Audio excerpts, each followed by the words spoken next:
দীর্ঘদিন ধরে বেহাল রাস্তার সমস্যায় জর্জরিত হয়ে অবশেষে পথ অবরোধের পথে নামলেন মহেশতলা পুরসভার 14 নম্বর ওয়ার্ডের শিবরামপুর এলাকার বাসিন্দারা। রবিবার সকালে রাস্তা সারাইয়ের দাবিতে স্থানীয় মানুষজন রাস্তায় নেমে বিক্ষোভ ও অবরোধ কর্মসূচি পালন করেন।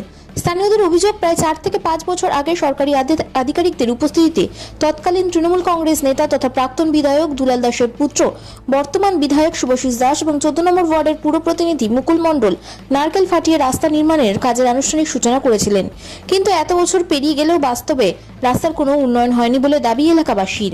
বাসিন্দাদের অভিযোগ, বারবার প্রশাসন ও জনপ্রতিনিধির কাছে সমস্যার কথা জানানো হলেও কোনো কার্যকরী পদক্ষেপ নেওয়া হয়নি। ফলে বাধ্য হয়েই তারা আন্দোলনের পথ বেছে নিয়েছেন। বিক্ষোভকারীদের দাবি, দ্রুত রাস্তা সংস্কারের কাজ শুরু করতে হবে এবং দীর্ঘদিনের এই দুর্ভোগ থেকে এলাকাবাসীকে মুক্ত দিতে হবে।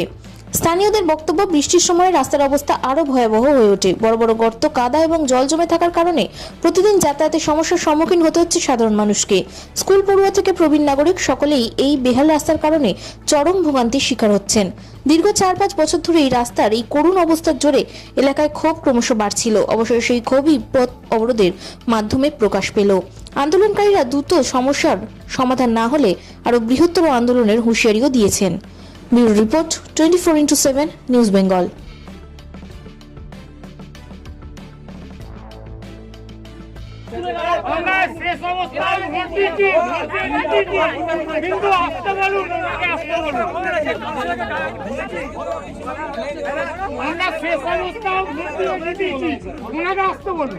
এত ভয় দিতে রাস্তা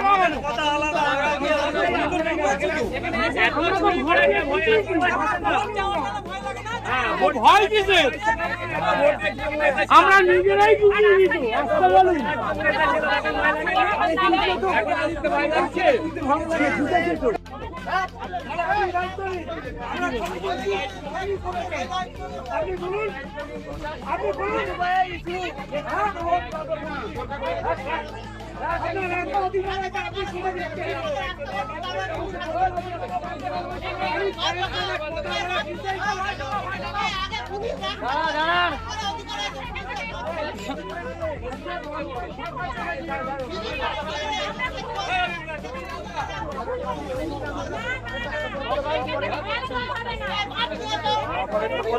করতেন আমরা